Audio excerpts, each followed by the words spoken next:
Öyle karışık yazmışsın ki harfler halay çekiyor. El yazısı değil, halay yazısı mübarek.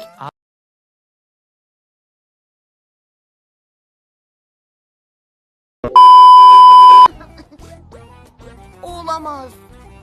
Kim bilir nereye düşecek? Aa!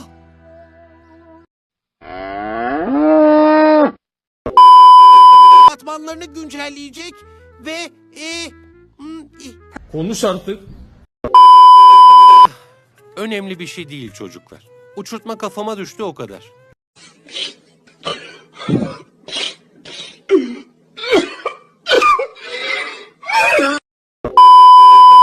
hadi ama dur sesi biraz daha açayım. Ne?